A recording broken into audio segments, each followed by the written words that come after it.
من تنها و شکسته بودم تا اینکه تو اومدی. من خسته و افسرده بودم تا اینکه تو آمدی و بهار آمد و ز دنیای تاریکیم روشنایی آمدی و خنده بر لبم و ز خوشی اشکام جاری.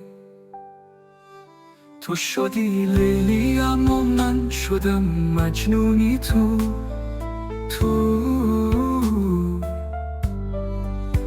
شدی شیرین و من شدم فرهادی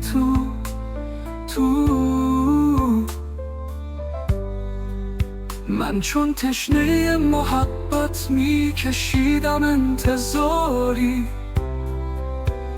تو شدی باعثی تمام شدنی این انتظاری. خواهم باشم در کنارت تا جان در تن دارم، خواهم باشم عاشقت تا تپش در قلب دارم. تو شدی زلیخا و من شدم یوسفی تو شدی هوا و من شدم آدمی تو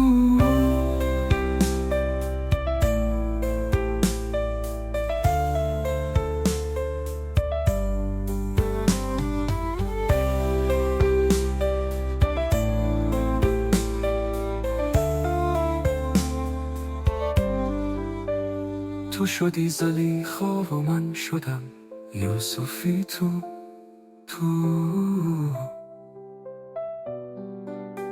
شدی هوا و من شدم آدمی تو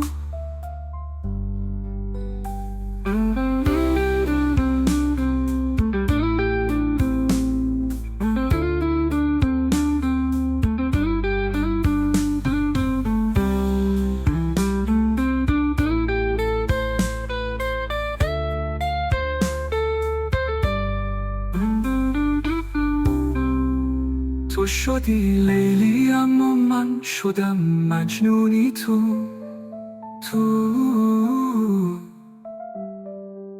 تو شدی شیرین و من شدم فرهادی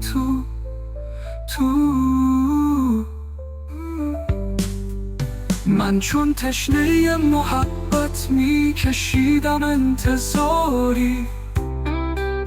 تو شدی باعثی تمام شدنی این انتظاری.